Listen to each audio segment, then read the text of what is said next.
va parler de 28 ans plus tard, film d'horreur de Danny Boyle qui est le numéro 3 d'une trilogie. Le film, on va faire assez rapide. Je suis assez mitigé dessus. Je trouve que, on va dire une première partie, en tout cas le début du film est plutôt bien, très rythmé, plutôt intéressant. Les personnages sont intéressants. Tout ça était plutôt bien. Il inclut de nouveaux éléments. J'étais très emballé par le début. Après, je trouve qu'au niveau écriture, on n'est plus du tout au même niveau. Il y a même des scènes qui sont à la limite du ridicule, comme pour ceux qui ont vu le film, la scène dans un train. Voilà, vous comprendrez, ça spoile rien, mais vous comprendrez si vous avez vu le film. Et du coup, c'est un peu décevant. Plus ça va, plus c'est décevant, malheureusement. Et donc, voilà, je reste très mitigé sur le film. Le film n'est pas mauvais, mais voilà, l'écriture est moins intéressante à partir de plus ou moins la moitié du film. Après, si vous avez beaucoup aimé le 2, 28 semaines plus tard, les trucs un peu débiles, ça ne devrait pas vous déranger, vu que le 2 était déjà assez débile.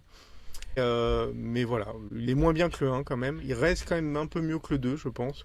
Et par contre, il finit sur une ouverture vers une suite, qu'on savait déjà arriver, mais le problème surtout, c'est que cette fin de film ouvre sur du changement. On va dire qu'il y a l'impression qu'ils vont changer de style, et c'est pas pour me plaire spécialement.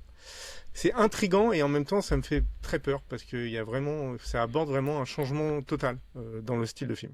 Et quand tu parles de style, tu parles de quoi? Comédie, ça a passé en comédie, Pas en plus drame, ou moins, comédie romantique. pas comédie, mais après je veux pas trop spoiler non plus, mais Ok. sur un truc peut-être un peu plus second degré, on va dire. Donc ce qui est assez étrange. Voilà, un truc un peu plus peut-être BD. Et c'est juste à la fin du film. Et j'avoue que je pensais pas que c'était la fin du film. Et quand je suis arrivé sur la scène finale, je me suis dit, mais qu'est-ce qui se passe? Vraiment, je me suis dit, what the fuck, quoi. Et en fait, c'était la fin du film.